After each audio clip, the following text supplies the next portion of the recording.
Island. Please take a moment, make sure you have all your personal belongings.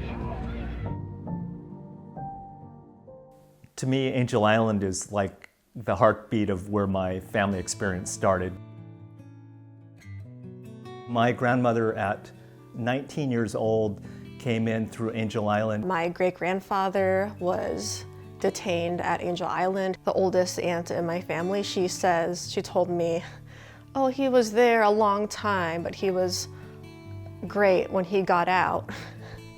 But no one really knows for sure. Looking back and learning about the history of Angel Island and how traumatizing and humiliating it was for immigrants, it makes sense that he might not have talked about it because he was traumatized.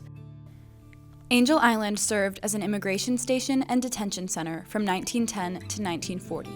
It held mostly Asian immigrants who faced months of detention, harsh interrogations, and separation from their families under racist laws and prison-like conditions designed to exclude and dehumanize.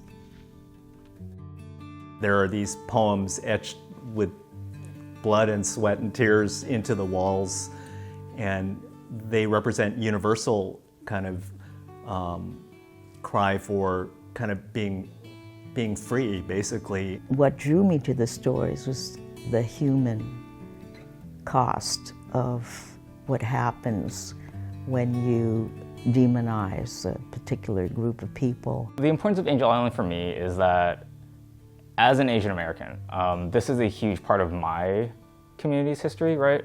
350,000 people came through Angel Island.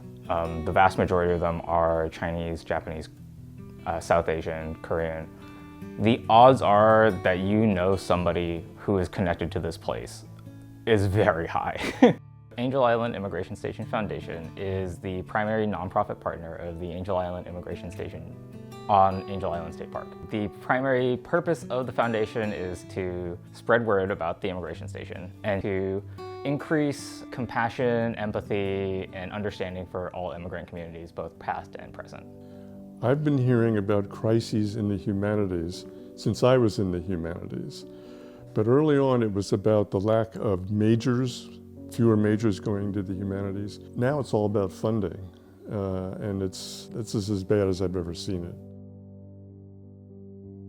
We know that arts, culture, and humanities are not luxuries. We've also had stories now of organizations here in the state that have been receiving letters informing them that their grants are being terminated immediately because they weren't aligned with, the agenda of the president and new priorities. So on April 2nd, AIISF, the foundation, received an email from the National Endowment for the Humanities informing us that our grant was being immediately terminated. Staffs are being cut, programs are being cut, and there's a kind of trickle-down effect because NEH funds the state councils fund local museums, et cetera, et cetera. My name's Edward Tephorn, and I currently serve as the executive director of the Angel Island Immigration Station Foundation. Without this funding, we really face some tough decisions in terms of the programs and exhibits that we're able to bring to the island. And so it truly will hamper our opportunity to lift up these often invisible histories and stories that deserve to see more light of day.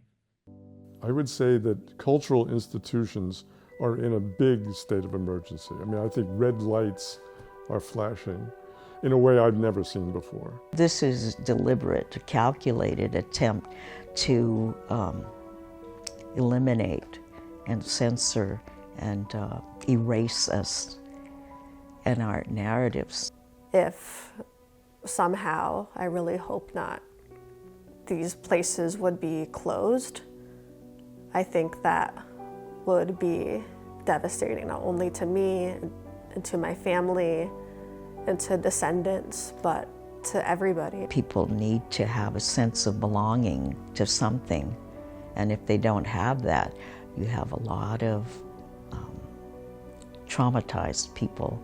Losing of teaching moments like going to Angel Island with a class or doing historical research on your family would be a devastating loss to people like me that have always tried to learn about my family and what it tells me about myself and what role I play in society as well. The best way to silence a person and to annihilate their history is to deprive them of their narratives. So I continue to support groups like the Angel Island Immigration Station Foundation and others that are trying to preserve that history with a museum and new exhibits, but also just going with new family members, new people to share experiences.